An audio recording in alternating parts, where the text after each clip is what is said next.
ఎన్టీఆర్ జిల్లాలో పోలింగ్ కి సర్వం సిద్ధమైంది. మధ్యాహ్నం 3:30 గంటల కల్లా సిబ్బంది పోలింగ్ స్టేషన్ కి చేరుకునేలా ఏర్పాట్లు చేశారు.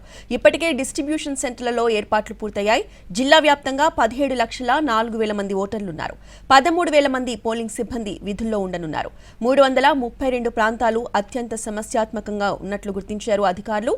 5,000 మంది పోలీస్ సిబ్బందితో భద్రతని ఏర్పాటు చేశారు. పూర్తి వివరాలు మా ప్రతినిధి శ్రీకాంత్ అందిస్తారు.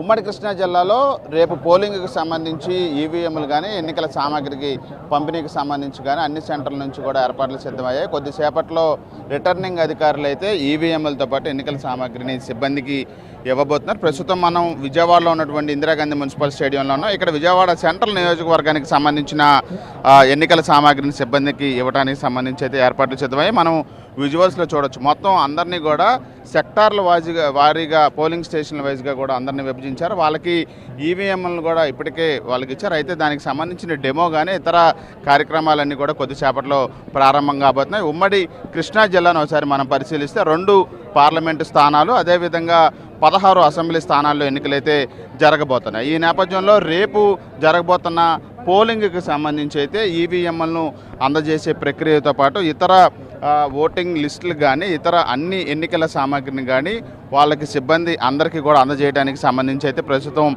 ఎన్నికల అధికారులు అయితే రిటర్నింగ్ అధికారుల సమక్షంలో అయితే ఏర్పాట్లు అయితే సిద్ధం చేస్తున్నారు. కొద్దిసేపట్లోనే ఈవీఎంలు ఇచ్చిన తర్వాత దానికి సంబంధించిన ఏ విధంగా దాన్ని ఆపరేట్ చేయాలనే దానికి సంబంధించి కూడా వీళ్ళకి కొంతవరకు ఇప్పటికే అవగాహన కల్పించినప్పటికీ కూడా మరోసారి ఇక్కడ ఈవీఎంలకు సంబంధించి అన్నీ కూడా సరిచూసుకునే పరిస్థితి కూడా ఇక్కడే ఉండబోతుంది. ఈ నేపథ్యంలో ఎన్టీఆర్ జిల్లాను ఒకసారి మనం పరిశీలిస్తే మొత్తం 17 లక్షల మంది పైన ఓటర్లు కూడా ఉన్నారు. ఇప్పటికే 16.5 లక్షల మందికి వరకు కూడా ఓటర్ స్లిప్పులు కూడా అందజేసిన నేపథ్యంలో అత్యంత సమస్యాత్మకమైనటువంటి పోలింగ్ కేంద్రాలను కూడా 300 పైగా ఉన్నట్టుగా గుర్తించారు. అక్కడ ఎటువంటి ఇబ్బందులు తలెత్తకుండా ఉండడానికి సంబంధించి కూడా బందోబస్తును కూడా నిర్వహిస్తున్నారు.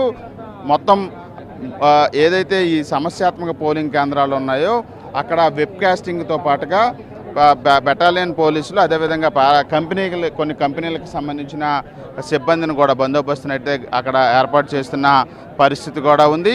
దీంతో పాటుగా వెబ్ కాస్టింగ్కి సంబంధించి మొత్తం ఎన్టీఆర్ జిల్లాలో 70% వెబ్ కాస్టింగ్ చేపిస్తున్నారు. దీంతో పాటుగా ప్రస్తుతం మనం ఉన్నటువంటి విజయవాడ సెంట్రల్ నియోజకవర్గంలో 100% వెబ్ కాస్టింగ్ను కూడా చేయబోతున్నారు. ఇక కృష్ణా జిల్లాకు సంబంధించి కూడా 71% వెబ్ కాస్టింగ్ కూడా చేయడానికి ఇప్పటికే నిర్ణయం కూడా తీసుకున్నారు. అక్కడ కూడా 300 వరకు కూడా అత్యంత సమస్యాత్మకమైన పోలింగ్ కేంద్రాలు కూడా ఉన్న నేపథ్యంలో అక్కడ ఎటువంటి ఇబ్బందులు తలెత్తకుండా ఉండటానికి అయితే పోలీస్ ఫోర్స్ కూడా అన్ని రకాలుగా సిద్ధమైంది. ఇప్పటికే పోలీసులు కూడా ఎవరైతే ఉన్నారో ఇబ్బందికరమైన ఈ లా అండ్ ఆర్డర్ ప్రాబ్లంకి సంబంధించి వాళ్ళందరినీ కూడా బైండ్ ఓవర్ కేసులు కూడా నమోదు చేసిన పరిస్థితుల నేపథ్యంలో రేపు జరగబోయే పోలింగ్కి సంబంధించి ఉదయం 7 గంటల నుంచి పోలింగ్ ప్రారంభం కాబోతుంది. కాబట్టి 5:30కే మాక్ పోలింగ్ కూడా ఉంటుంది. కాబట్టి మొత్తం ఎన్నికల సిబ్బందికి అన్ని రకాలుగా